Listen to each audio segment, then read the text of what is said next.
This is the Isha invocation, Isha Upanishad.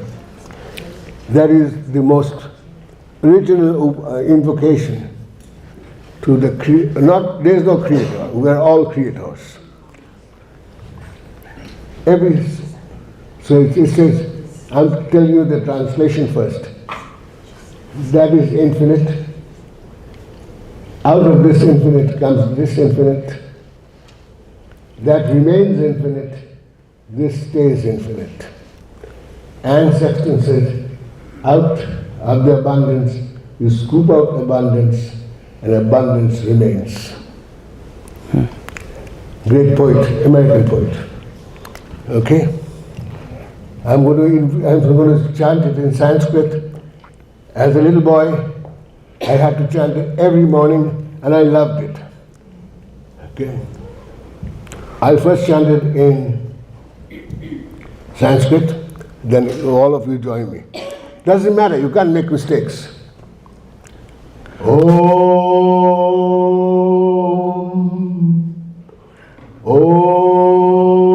Purnamadaha Purnamidam Purnato Purnamudacchayate Purnasya Purnamadaya Purnameva Vashishayate.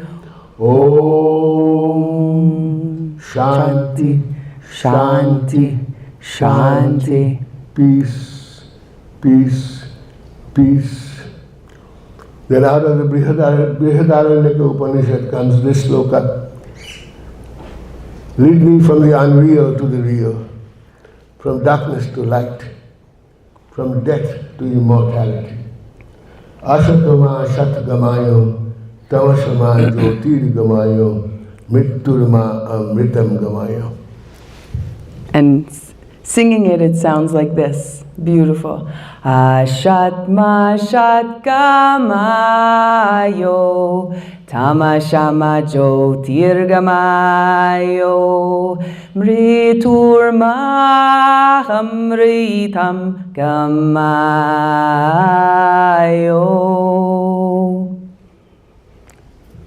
So, this morning we have a panel. Unfortunately, our lead person was ill and not able to make it. But we are going to, we have Claire Robson, who is a close friend of Dennis Samara's, and she's going to help us facilitate our panel here. And we have Indrani on the panel, Master Sen, and myself to talk about breath and meditation and mantra, and we will also welcome a conversation from you as well. So you can go and sit. Well, good morning everybody. So, welcome. So as Hannah said, Dennis is unable to be here, but I think with so many mighty powerhouses of spirit in the room, we will be just fine. We've talked a lot about spirit at the conference. It would be interesting to do a word cloud and see how often the word spirituality has come up. But how do we get there? It's almost like sometimes I feel, as I've listened to sessions and listened to myself speak, that we're talking about spirit as if it's a black box. You know, what's in there? How do we get there? It's why we're all here, but how do we define it? How do we achieve it?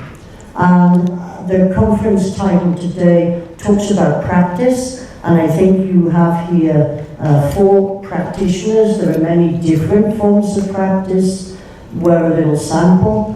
You no doubt have your own practices, but let's spend this hour together thinking a little more specifically about what practice looks like. And in particular, we're looking at mantra, breath, and meditation. What are these? How do they work? So let's explore this together over the next hour, and I'm going to invite our panelists perhaps to start by just bringing it into the personal. What does it look like for us? You know, what is our experience of practice and how practice engages us with spirit? Master Sen and I were talking just before the session, and Master Sen observed that it's like the fish in the ocean, right? The fish doesn't know it's in water. The fish doesn't pause to reflect that it's swimming. It just is. But let's try and push a little deeper this morning. Heather, would you like to start? What is your experience of practice? So I shared a little bit about my history of having spiritual experiences as a child. When I was under the age of 12, I can't remember exactly, my mom had this book. It was a coffee table book on yoga. And she would get us in the living room, my brother and sister and I, to practice yoga.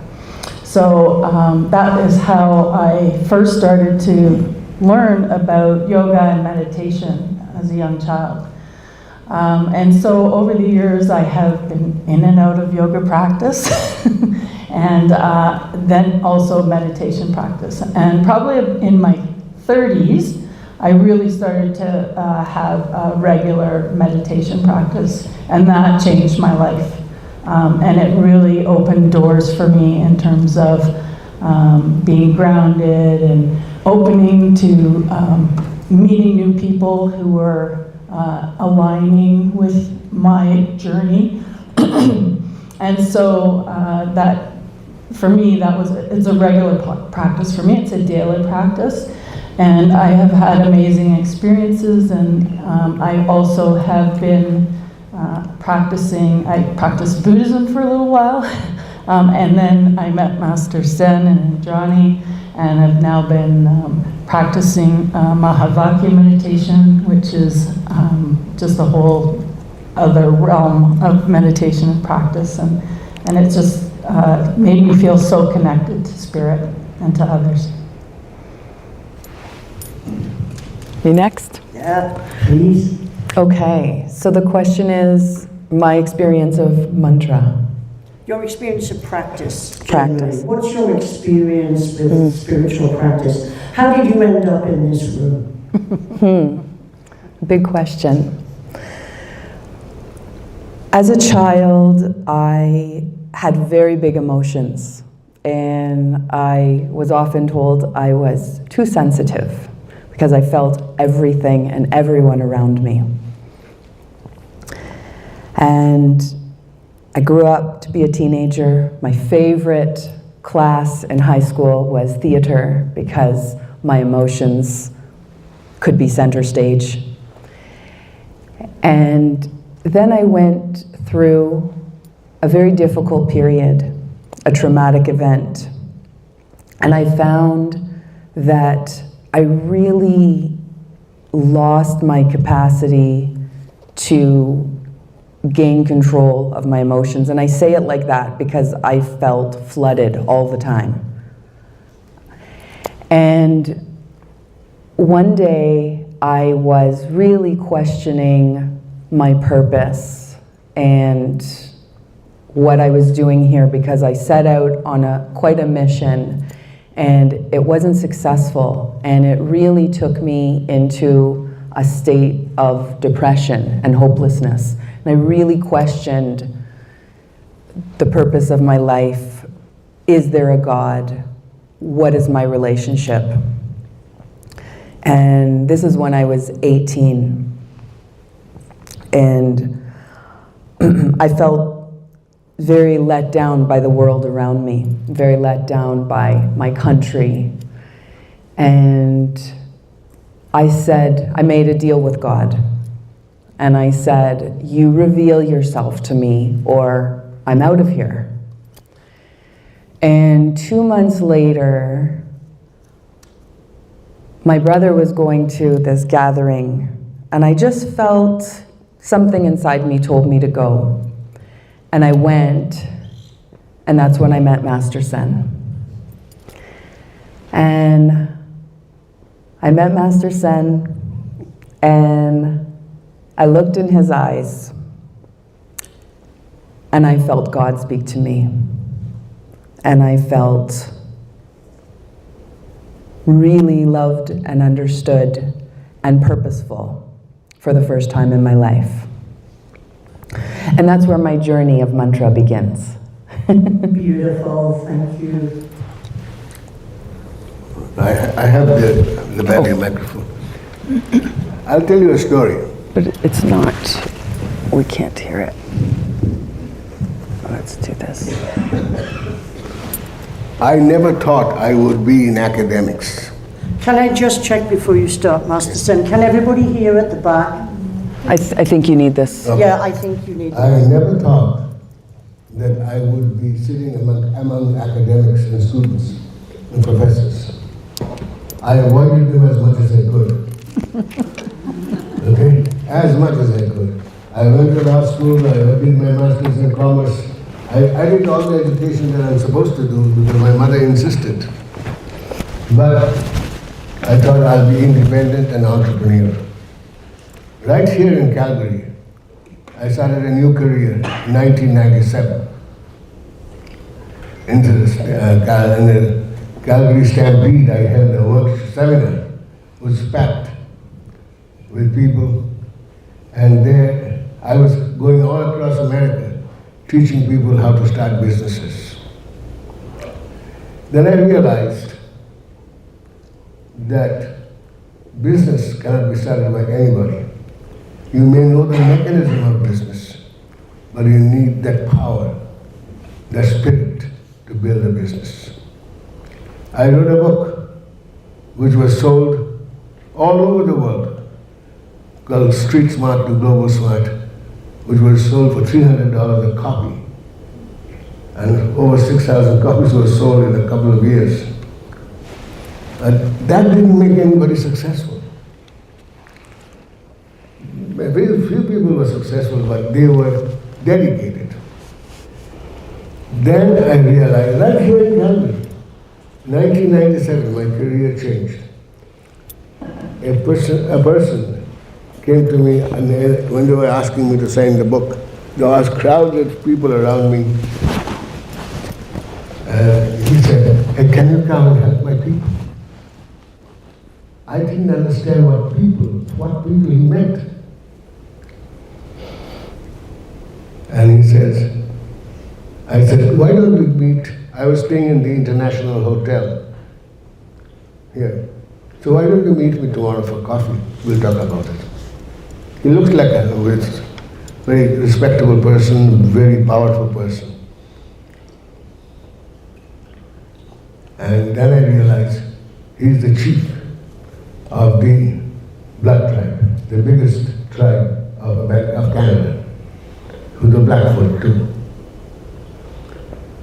And I went and I met him here, and my concept of freedom and their concept of freedom are two different things. We do everything for one thing. Why do we do a thing? Why do we do anything? For 3 years is for freedom. And what is freedom? But each of us have a different concept of freedom. So I got engaged. I'll tell you, I'm not going to can't tell you the full story, it'll take a long time, but one day you will know. Then I went to Standoff, Lethbridge, and held a workshop there with the indigenous people, formed the first Chamber of Commerce of the First Nations. I think you must have this. And established a pavilion in Hong Kong. See, I have to think beyond in Hong Kong to that. All this stems from one thing that Claire asked, what is mantra? What is spirit? The lineage I have come from is called Kabir, a weaver who used to weave, and he used to write poetry. All his teachings were with the poet. He was a poet. We are poets. And he says, in his language, I'll say it first, then I'll translate it in English. Indrani knows too. Sun sun ay hasi, pani beach leen piyasi. I laugh when I hear the fish in the water is thirsty. I laugh when I hear the fish in the water is thirsty. We are spirit. Every breath you are taking is saying, I am that. So you inhale, so that's why in Germany a respected person is called Hans. It's a Proto-Indo-European language, German. And it's Hans such and such, Hans such and this. Hansa is a swan. A swan can fly, a swan can swim, and stays in the water, but the swan will never get wet. Spirit is that. So Hansa. That is my version of spirit. We are living, as St. Paul puts it so carefully, we live and have our being in Him. Sorry for that gender thing here. In spirit. We live, move, and have our being in spirit. We can't live without spirit. Every moment is spiritual moment. There is no spiritual moment. And once you understand that, you become invincible. Then you know, Om Purnamadaha Purnamidam Purnat Purnamudacchayate Purnasya Purnamadaya Purnameva Vashishyate. Way to get us off to, way to dive in straight away for a stellar start. Thank you, Master Shen. My own journey, I was a dedicated druggie for quite a long time after I managed to escape my rural prison in the north of England. Went to university, got very acquainted with the inside of the police stations, and finally kind of hit the skids and found spirituality. Part of the complication for me is that I am a proud, butch, lesbian woman. Back in the day, that didn't go down too well with my parents and my society. So there was a great deal of dislocation and disjuncture. I felt very different. I didn't really fit. Until I found a spiritual path with a master in India, had a ashram in the Punjab. I was 11 years on that path, meditating for 2.5 hours a day, from 4 o'clock in the morning to 6:30 every morning. Straightened out, gave up meat, gave up booze, gave up drugs. Everything looked fine until I asked Master Sharan Singh Ji if it was okay to be a dyke. And he said no, it was not acceptable at that time. So I hit the skids again for a while, finally straightened myself out, and at the age of 75 came into Kundalini, which is my practice right now, hence the white, hence the head covering, hence the teacher training course that I just completed. And the way I got into Kundalini was that my wife of 37 years was diagnosed with breast cancer. It was terminal. I was her care provider for 6 years, watched her die, in front of me daily. And in the course of that, stumbled into a Kundalini yoga class where I began to cry. It was the first time I had cried since Joy's diagnosis. I wept all the way through the practice. In Shavasana, I was crying so hard that my eye sockets filled up with tears, and I had to keep kind of bailing the tears out at the side. And that was it for me. Kundalini was a place where I could feel safe, where I could discharge energy, where I could draw in spiritual energy. After Joy died, I felt connected to her. After her death, I realized that spirit is indestructible, that spirit is eternal, and here I am. So that's me. So the next question then, do you feel that you've had enough opportunity to describe your practice, or should we go there next, do you think? What is practice for you? Heather, do you want to start out? I might actually just shift quickly to, because you said something about mantra as well. And so I had two really profound, and it links to practice, profound experiences with mantra. The first one was at a healing gong meditation. And we were chanting Rama Da Sa Sa Se So Hum. And I just felt this deep love. My body was tingling. I just felt totally connected to spirit in that moment. And then we had like a meditation, and I had this amazing experience where I felt all of my body geometrically connected to the universe, which was, I mean, I don't usually share this, but I feel this is a safe space. And it was so profound, I could see myself connected to every person in the room with me and beyond.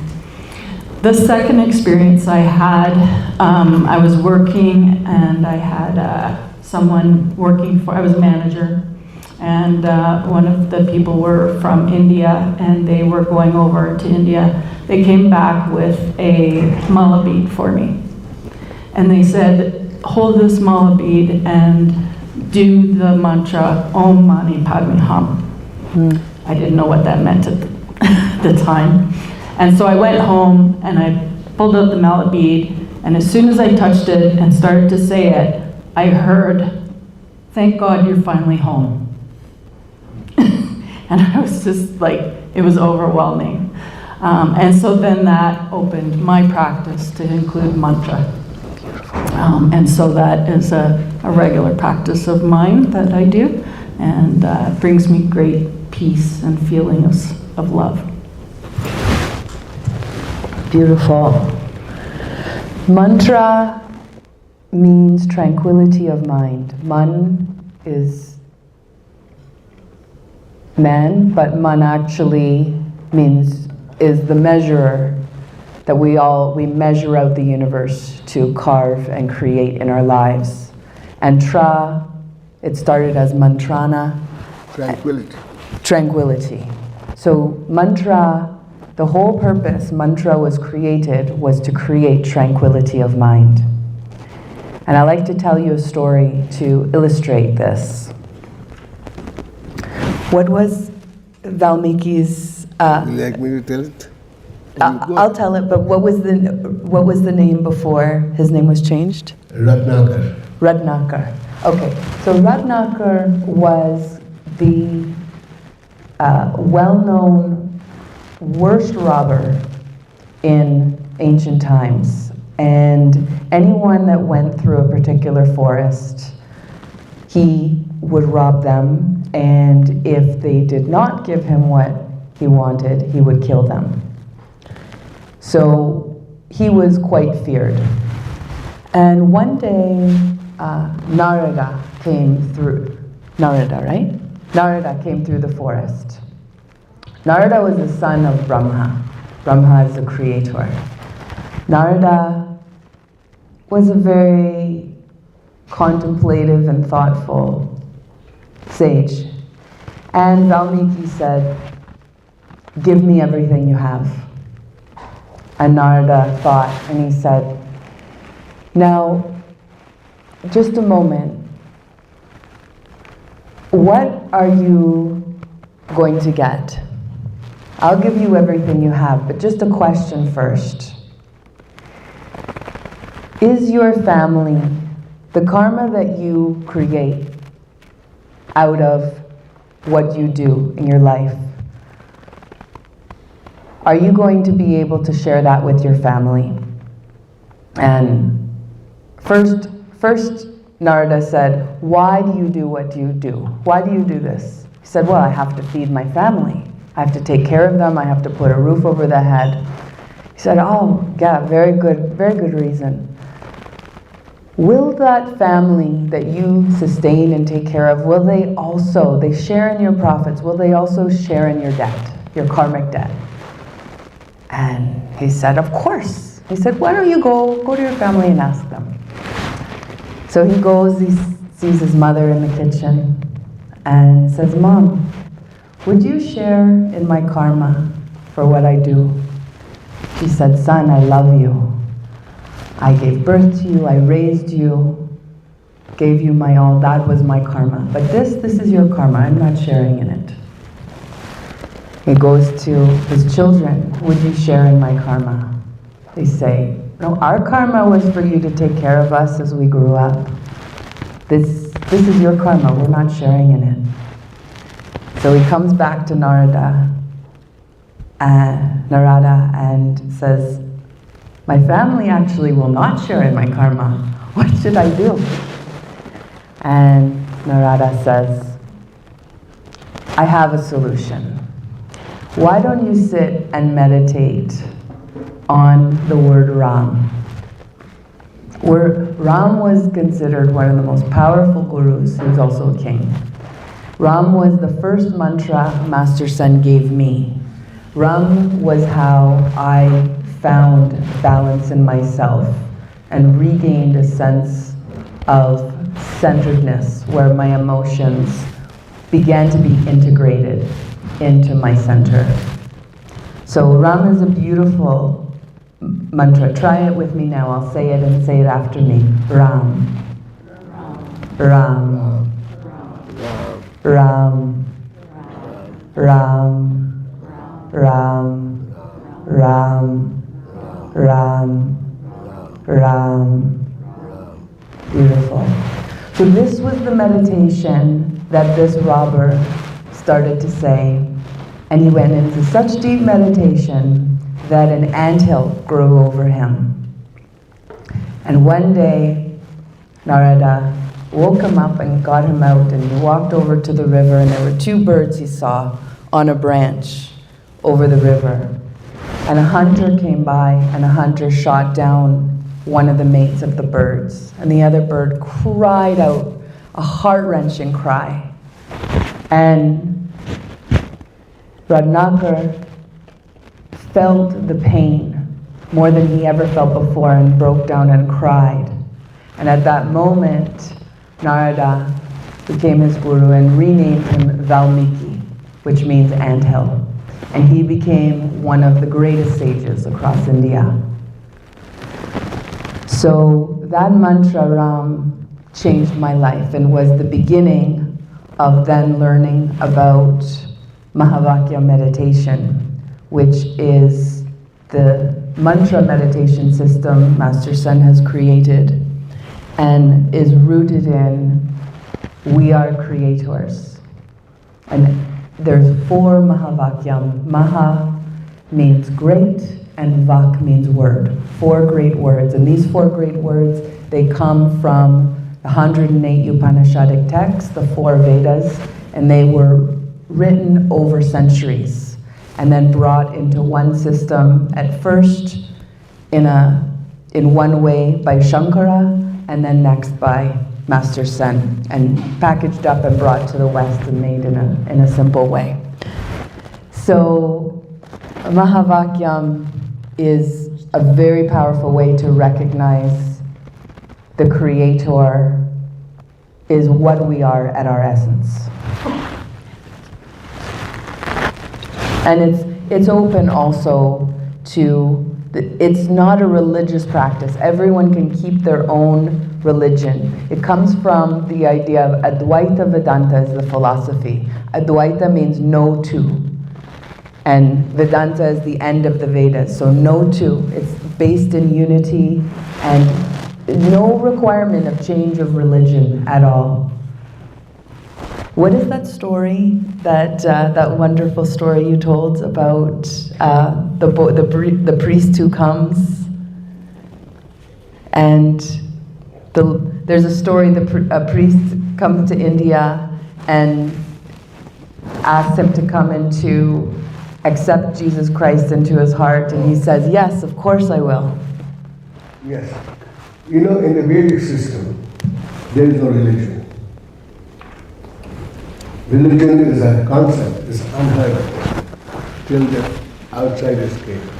And they say, you follow our religion, or you die. Okay? So much so, if you see, even the Sikh temples look like Muslim mosques. To hide from them, mosques. So there is no religion. Religion is foreign. All religion is acceptable.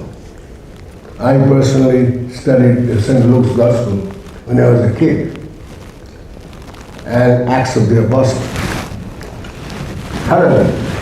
I did my high school program course from the University of Cambridge on that two books. So it was fascinating for me to find out how that Master Jesus of Nazareth conducted himself, what he taught.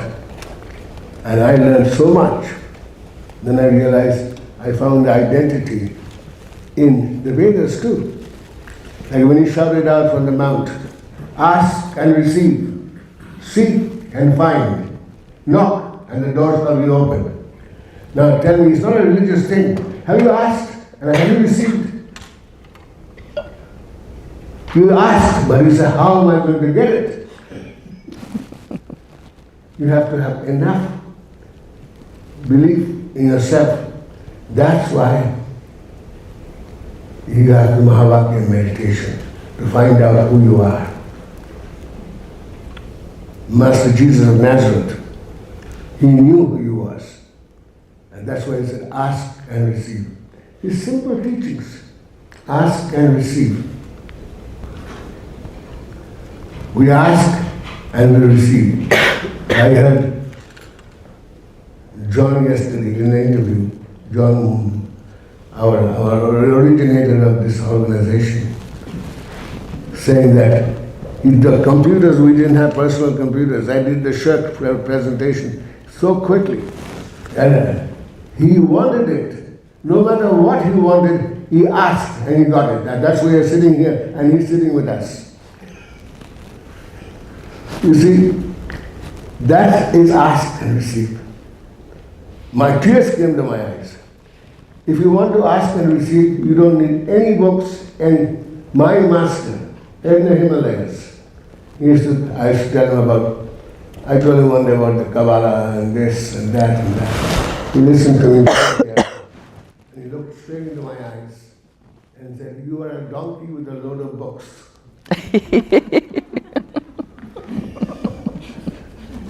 I'll never forget it. You're a donkey with a load of books. Okay. We discussed when you cannot apply your beliefs, just regurgitate. And like my master says, education of today's world is memorize and regurgitate. And creativity is penalized. You want to be creative, you are penalized.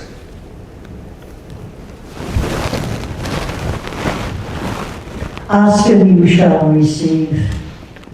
It is deceptively simple. It is the fish in the water. And when I think of mantra,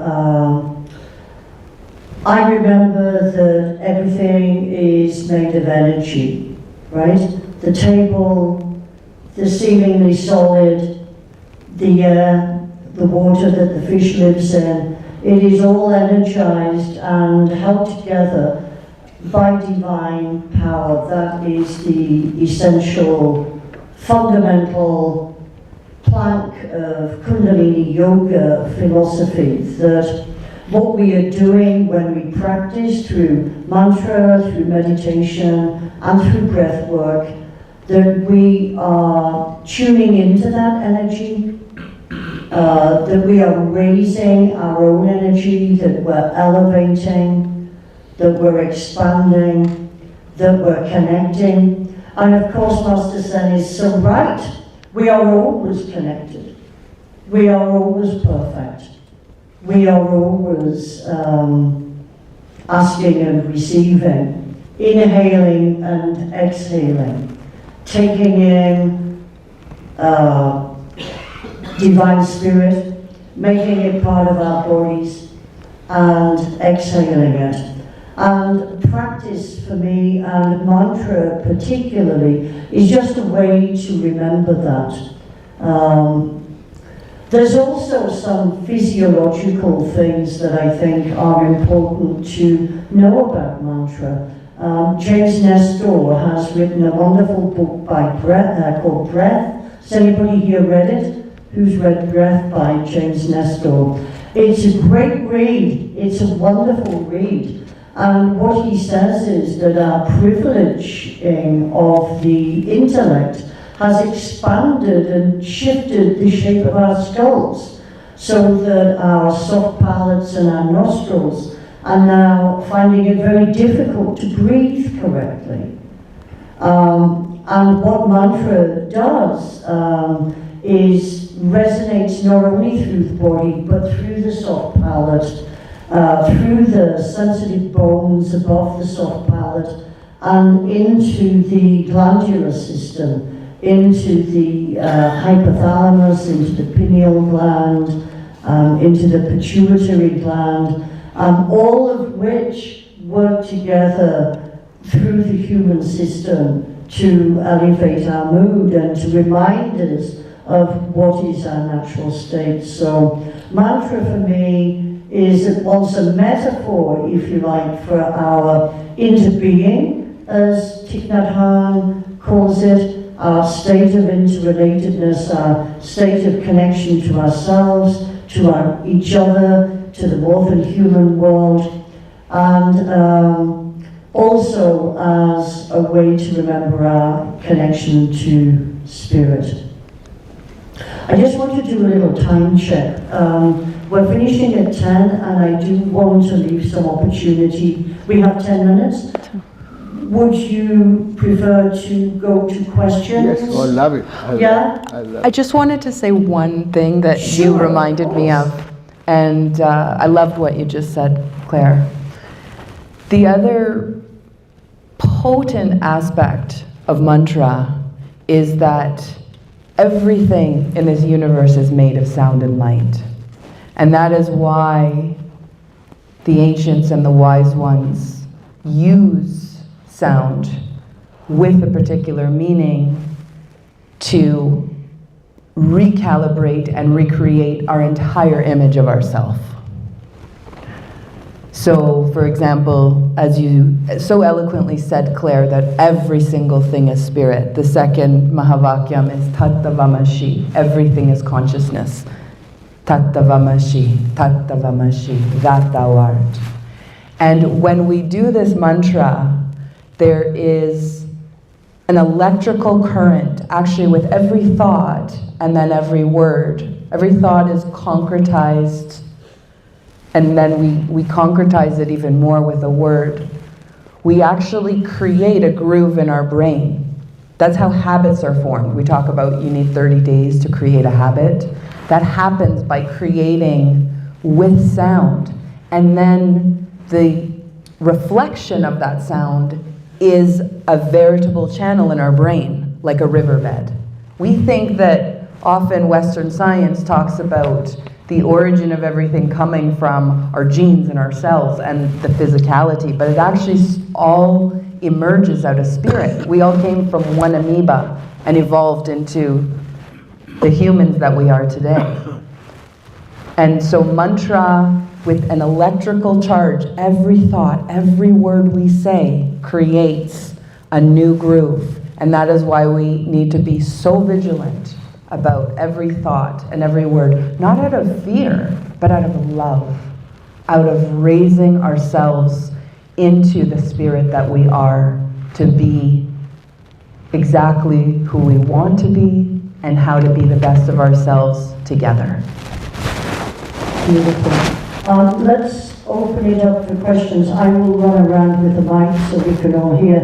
And I'm just having a thought that perhaps we could close this session with a little mantra. And Master Sen has reminded me of Ramadasa Sase Sohan, which is Tonglen. It's a very healing meditation. And I'm just wondering, after question period, maybe we could close with Ramadasa Sase Sohan and send this out to our troubled planet in the spirit of our conference call. Maybe if we all join together and send out some healing energy, it'll help at least to some extent to tip the balance. But first, questions. Does anybody have questions or comments? Well, thanks. It's wonderful hearing all of your personal stories. About mantra meditation, I've never tried it myself. And my understanding now is that for many of you, the most significant thing about it is it's the idea involved, that you understand the meaning of the words. And so I've come across a lot of meditation on ideas, but I've never tried it myself. I also had the impression that mantra meditation can be about a visual image or a sound that you don't understand the meaning of, and you're not trying to. You're just absorbed in the sound and the sights. And it's like a kind of form of concentration meditation where instead of maybe looking at a candle or a spot on the wall or your breath, you've just made this to be what you want to focus on. And I noticed that Heather said that she had a mantra. The second one didn't know first what it meant, but found it effective anyway. So I wonder if you could just say a little bit more about the difference between focusing on the meaning in an idea and just focusing on a sound or a shape. Heather, do you want to take that one? Yeah, sure. So that was absolutely my experience, that I didn't actually know what these words meant, and yet there was power. And there was feelings of connection that came through that, which drove me then to find out what the words meant, right? And so, like Om Mani Padme Hum is the jewel in the lotus, it's the enlightenment. And so I didn't know that, but then when I did find that out and I started doing it, the depth of my mantra meditation just increased profoundly. Having something to focus you. When I often try to teach mindfulness or types of meditations or things in some of the classes that I teach, and students are like, I can't clear my mind. You know, you have your monkey mind that goes on. Having something to focus on helps to focus that, helps to, quiet the monkey mind. And I will say, after over 20 years of practice, there are days where my monkey mind's still there. And I can only meditate for maybe 5 minutes, but at least I've done 5 minutes. So it is a practice. It's, we talk about, Connor McDavid. He doesn't go out on the ice and just be amazing in one skate. He has over 10,000 hours, right? If you read The Tipping Point, they talk about it takes 10,000 hours to become good at something, or to be an expert at something. And so yes, absolutely, having a focus is super powerful and helpful. And Tony and Master said, do you want to comment, or can we take Did you want to question? say something to that? Your question is based on when you ask me how can I do mantra meditation without losing meaning behind it. You're never given a mantra you can absorb it or understand it. When that robber, Ratnakar, who was a killer, was given the mantra Ram to meditate on, he didn't understand Ram. He couldn't say the word Ram. The only thing he could say was Mara, mortar, death. And so the Guru, the Narada, he said, why didn't you say Mara? Say Mara. Mortality comes from the Mara. So he started saying Mara, Mara, Mara, Mara, Mara, Mara, Mara. He could see death. Then out of death, he saw life. Ram, Ram. If you continue saying Mara, Mara, Mara, Mara, Mara, Mara, Mara, Mara, Mara, Mara, Mara, Mara, Mara, Mara, Mara, Mara, Mara, Mara, you can change anything. That is what the mantra. Mantra meditation is the highest. Every breath is a mantra. You're inhaling a mantra. When you inhale, exhaling, it's a hum. When you inhaling, so. And if you put it properly, as I said before, Soham, Hamsa. These are the two words. And also it is required by a proper, authorized, not authorized, guru who can give it to you. We can get it by the dozen. We can go to a place and get all that stuff. That's very dangerous. When you're meditating, the cortisol in your brains get over excess and can't be adjusted. That's where the stress comes from. Okay? And that is what you have to be careful about. That's why a lot of people meditate and forget. And I've seen people come bring me, they came to me from the University of Toronto, a kid, young man. His parents brought him to me because he was so involved in this, he couldn't even tie his shoelaces. His hands were shaking. So you have to get, you can start with some, like I say Ram. What happened with him? All meditation has to have a purpose. What's hurting you? What's paining you? That is your mantra. I want my spouse to be happy. I want to be, that's your mantra. That is your mantra. I want my child to be happy. And you take the child's name. Say John, John, John, John. And you feel this field of love. There's no special word. There are 100 names of Vishnu. You have to understand. Shah, 1,000 names. The 1,000 petal lotus out here. Okay? Your body is full of nerve centers. And they have there are 72 million nerves coursing through your body. Right now, the wiring is the bubble of your mind. And they're tied in knots in the vagus nerve in the center, right to the bottom of your spine. And it goes down the leg. Every movement. And doesn't end there. It goes right to the farthest galaxy and beyond that.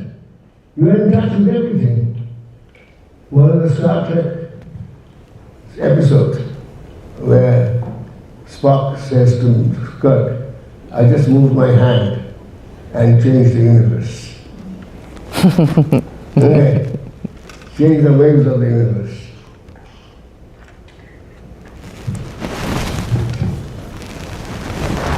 How are we doing for time? Do We- have time for one more question, perhaps? John had one too. Well, while you're walking, I also want to just link this information to Lisa Miller's talk and the brain images that you saw. And we also, most of you have probably heard about, brain images done on monks who meditate, right? So it does change our brain and helps with our physiology. Excellent. Great talk today, and in general, the conference as well has been exceptional. It's affinity to be gathered amongst like-minded individuals that are actually seeking truth and spirituality. Like Master Zen, in my journey as well has been really searching the truth. As a teenager, I think in Ghana you mentioned as well, being in that place where you're asking, why are we doing this? Why are we here? And the question I really have is in regards to what Master Zen mentioned, that what we are all seeking for essentially is freedom. And in all my research, from philosophy, anthropology, East and Western philosophies and psychology, I discovered that one of the concepts that is not really well talked about is psychic existence, which we refer to as reincarnation, right? And that ultimate freedom essentially means the ability for us to be able to transcend our own natures. And my question is that, we can practice different modalities and different systems, but if we're not really talking about the fact that as souls, we keep re-embodying personalities over and over again in different lifetimes. I think that that's a conversation that should be brought forward.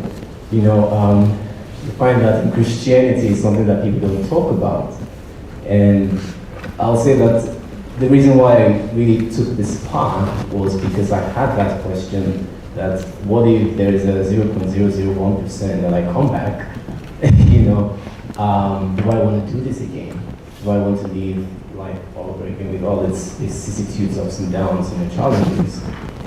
And doing the research, you find out that it's actually in the scripture, and there are times, there are things that happened in the past that politicized Christianity and took it out of the scripture. Also, like the theology around reincarnation wasn't clearly explained. The story of Jesus Christ his disciples asking about John the Baptist, and Elijah communicating as John the Baptist, and also the man who was born blind. How can someone be born in sin? So he came to this world with his karma from previous lifetimes. But I think my question really is how we can start having those conversations around, why are we doing what we're doing? Freedom, ultimate freedom means that we are able to transcend, our experience of personality and our experience of being in form and living outside the form in the universe. Because like we all know, here is at school, we're here to learn, we're here to learn how to create with thoughts and right feelings, because as mini gods, so to speak,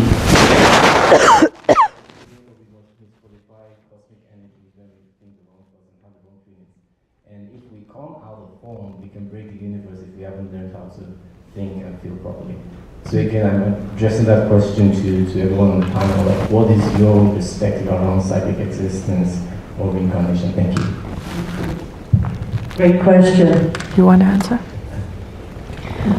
Just quickly, I'll mention you because you brought me to my PhD research. So I interviewed children 8 to 12, their parents and clinicians about spirituality and practices as a result of the research in loss. And 5 of the 6 children talked to me about reincarnation, and their parents were looking at them like, I didn't teach them that. I didn't know they were thinking about that. And so these young kids were already, having conversations, and they were trying to figure out how it worked. One of them said, what if you go up into heaven when you die and you go whoosh, and then all of a sudden you go whoosh back in, you're in a new body? And she said, but what happens if you come back and you're triplets? How does that work? So this whole notion of reincarnation, many children are probably thinking about it that we're not aware of, and maybe we've even all thought about it too. So, but I'll pass it over to more at Master Sands for this. Can you just explain me the question? The question is about reincarnation, right? Yes. Reincarnation and freedom. Do I really want to come back in this body? Do you really? Well, I'll tell you what. I'll just tell you a story. This life is a play between a drop of the ocean and the ocean. In the drop is the ocean, and the ocean is in the drop. There is no many gods. We are all gods. And if you are a Christian, you should believe that. Because Jesus told you, no, ye are not that ye are gods. Nobody wants to hear that. That's a great responsibility. In the Muslim religion, God's name is Khuda. Why? Khuda, Khud means He Himself comes. You don't have to go. That's when you meet a master, the beautiful poet who wrote Safa se mila, Safa ho gaya main, Khudi mit gayi, Khuda Khuda ho gaya main. I met the clean one and became clean. And I diminished into nothingness and I became Khuda. I became God. And when Jesus was asked, who was He? Before Abraham was, I am. That's the most important statement you can ever hear from Him. Before Abraham, the father of the nation, before Abraham was, I am. Your I amness. No, unless you know I am, you should die in your sins. Sins means unable to make your mark. So one thing for sure, the kids, especially in social work, I came here. Social work, I'm going to change the subject for 1 minute. Why I am here. I went into the business world to teach business. I trained over 100 indigenous trainers who are on the right now. They are teaching other indigenous, their own people, their own culture. All they needed was a little impetus. And they're healing. I work with health organizations. And one thing for sure, social work now needs this. I wrote this book. If you watch an interview I had with Fanny Keeper in Shaw. She said, why did you write this book? I said, I build businesses, everything else. But all you need is a mental muscle. And that is what my book is all about. You have to understand, kids are tomorrow's. And when the kids is given the right direction, nothing can get wrong. And it's our responsibility. The social work especially, with what they have in their lives, they need the treatment themselves as well as the clients they have to treat. Yes. And then I would highly recommend, as an entrepreneur, that they should be, half their training should be in spirituality. Because life is spirit and spirit is life.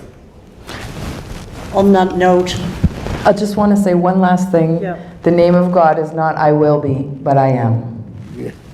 absolutely, let's move to close. Let's first of all thank our wonderful panel.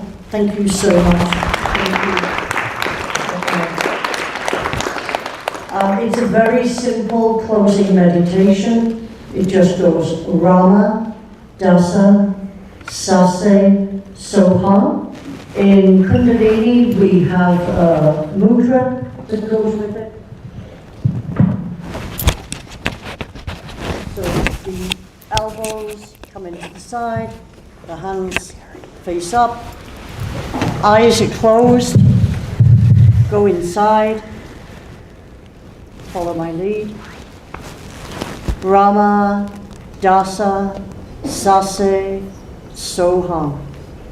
Rama, Dasa, Sase, Soha.